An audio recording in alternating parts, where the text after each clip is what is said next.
I'm tired of the government treating us like infants, folks. No, I mean infants, like actual infants. You know, infants that rely on mommy and daddy for everything. You know, you got to change their diapers, you got to feed them and all that stuff. Infants don't do anything by themselves because they can't. You leave an infant, it's not going to survive. The government thinks we're infants, though, and we're not. I'm 47. I was an infant a long time ago. Why am I bringing this up today? So I was thinking in the monologue this week, and I got to thinking, yes, government treats us like little children all the time. And it's not just an act, folks, of misfeasance. It's an act of malfeasance. In other words, it's not just that government's not helping. It's that it's actively screwing up your life. You know, here's the difference, right? Misfeasance is someone falls in front of you on the sidewalk and you don't help them up. That's bad, right? You know what malfeasance is? They go to get up and you punch them in the face. See, that's government. Folks, when the government makes a decision for you, whether about your health care, your education, your taxes, your money, where you can travel, what kind of car you can buy, you don't make that decision yourself. That's not misfeasance, it's malfeasance because they stole from you. They stole from you the opportunity to make your own money, to make your own health care decisions, to choose where your kids go to school. They stole from you. That's a thief. They've stolen from you. You know, just a quick story. Someone very close to me called me this week. Doesn't matter who, but I promise you, unlike a Joe Biden story, this is real. And they were crying, and it really bothered me, and it dug at me, and I so desperately wanted to fix her problem. But I only would have been fixing the problem for me, not for her, because if I did it, I would have stolen from her the opportunity to figure it out. That's what government is stealing from you by treating every one of you like infant children. They want to make every decision from cradle to grave. I've talked about this before. Remember the segment we did on our show about Barack Obama's Life of Julia, where every single component of Julia's life, there's some government intervention to make decisions for them? Here, take a look. Remember President Obama's embarrassing PR campaign? Remember this one in 2012 called The Life of Julia? Told the story of this woman from the childhood on, completely dependent on government programs to live her life as a devoted Democrat from start to finish.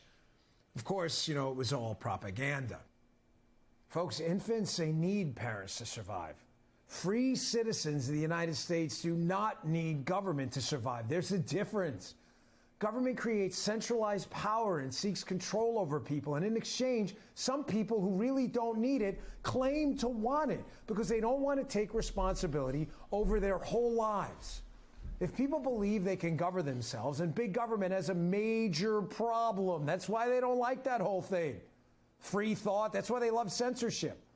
Big government and the politicians who run it treat citizens like infants. Think about it, completely reliant on big daddy and big mommy government. We see it everywhere. The Biden administration acts like we're little children who can't think or act for ourselves. They need this.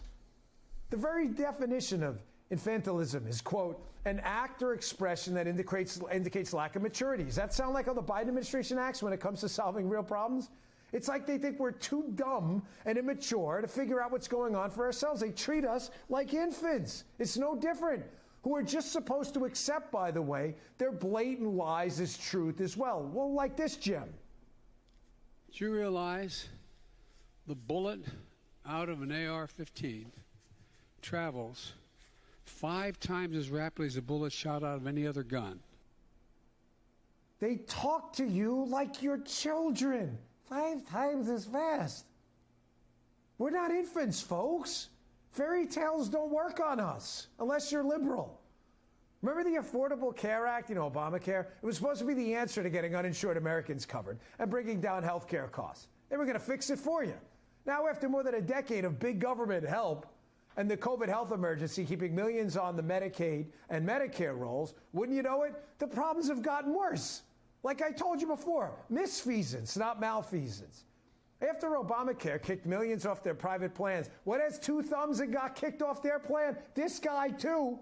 And after a worldwide pandemic, there's millions more people dependent on big government health care. Worked out great for big government, didn't it? Not so great for you. Even worse, healthcare costs are only going up. Wait, I thought the government was fixing that. It's because they think we're infants and they force us to be completely reliant on big government. They control healthcare, they control everything. Then there's a student loan debacle I covered last week, folks. It got me thinking about this monologue.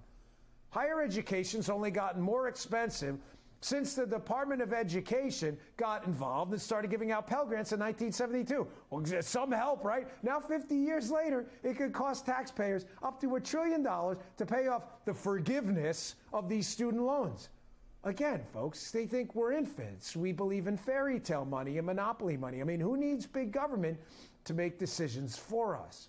You don't. Don't forget about education either. During the pandemic, parents pulled their kids from public schools in droves.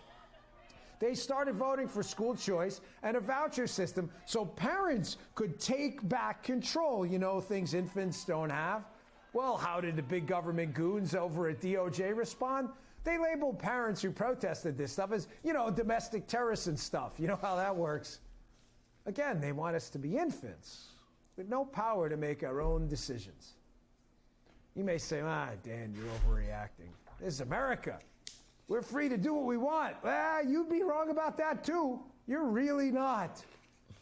How about the big government stooge over in California, Gavin Newsom, you know, hair product guy? He thinks he should choose what kind of car you buy.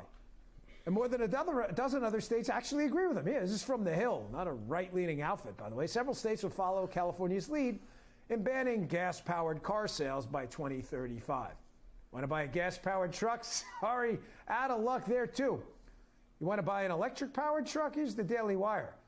Biden's inflation bill made $7,500 electric vehicle tax credits. Ford and GM just raised their prices by the same amount. Awfully convenient, right? So how's the big government making decisions things working out for you? Well, really not great, America. Not only does this administration act like we're children, they talk to us like we were kids, too. They lie right to our face. Take a listen. Somebody walks into Texas or Arizona unvaccinated, they're allowed to stay. Why? But that's not how it works. But it's not like somebody walks over and that's not. It is not that simple. It's not just that people are walking across the border. Here's video. That is how it works. You can see with your own eyes. Do they think we're kids?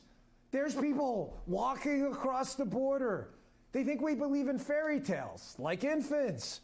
Their border policy, you know, their open border policy, like everything else big government touches, only makes the crisis worse. I speak for, I think, myself and millions of others, tens of millions of other conservative adults out there, when I say this to big government. And listen up. Please, stop helping. We don't need you. We can fix these problems ourselves.